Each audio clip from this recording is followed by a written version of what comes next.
having been active forever, there were, when you're active and if you're pushing limits at all, and certainly you do that when you're dancing, there are aches and pains that come up. And I went for a 20-minute bike ride in the summer with my sister. Two young girls going to the beach. We were ready for a day. It was going to be lots of fun.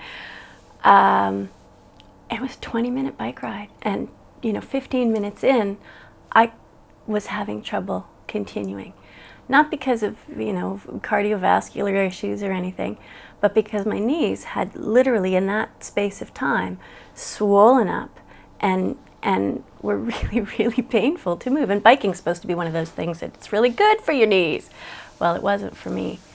So by the time I got to the beach, I was hobbling. I hobbled down to the shoreline, sat in the water, hoping that the cold water was going to, calm them down enough that I could enjoy my day at the beach.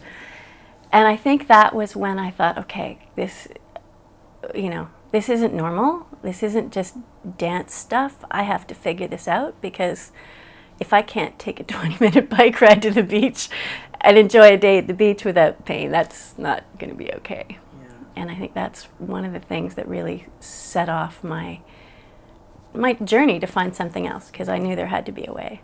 I had heard of a woman on the West Coast who was doing wonderful things with dancers. So I thought, I'll go and check it out. Maybe she's got an answer for me. And she was running a Pilates studio in Vancouver. I started out just taking the regular classes. Realized that it was my movement patterning that was the issue. I kept trying to do things the same old way I'd always done them, and it wasn't working. So they changed things around and shift things around.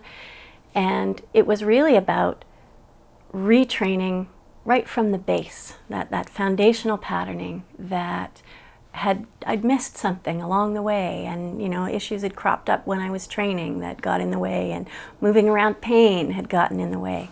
So I discovered that there was a way of moving when you really pay attention to what your own patterning is, and paying attention, feeling it as you go, where you can change it.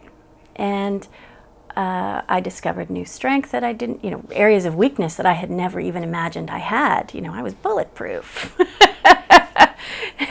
And realizing I had areas of weakness that I didn't know that I'd had, and I'd been compensating for those in other ways and working too hard at things.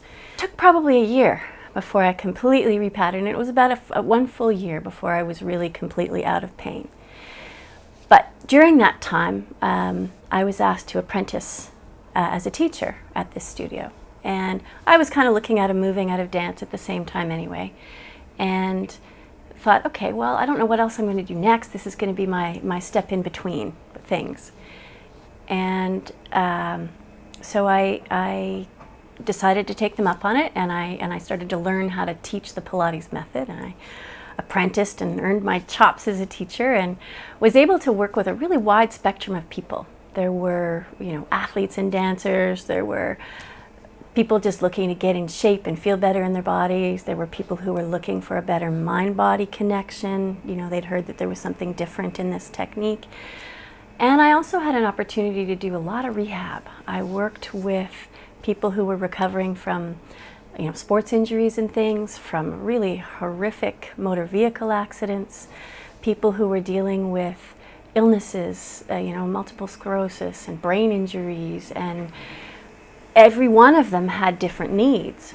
And I realized that, a simple protocol, this exercise, is never going to be the answer. It may be a tool in the toolbox, but it's never going to be the answer for everybody.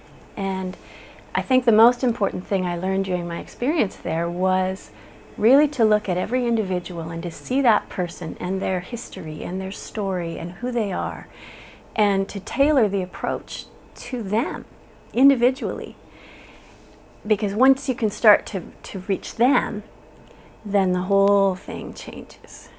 And so then I realized that I needed to learn more, and I went on to study with a number of medical practitioners and movement people and alternative therapists of many different kinds who are really at the forefront of their fields, and was able to learn a whole different way of looking inside the body to see what was going on and to see really how to bring out the best, how to get success rather than just a treatment. How can we bring out what's wonderful for this person? And was able then, over the course of, I've been doing this for a long time now, and I've managed to develop a really integrated, multidisciplinary approach to working with the body. And sometimes it's about the protocol exercises, the standard things that are necessary to strengthen an individual muscle. But a lot of the time, it's figuring out how to bring out the best patterning, how to deal with that specific body in the situation. So, if their most desirable thing in the world is to run a marathon, how can I help them run that marathon?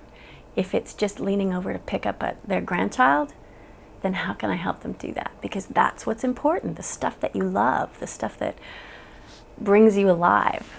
And I like to be able to help people do those things.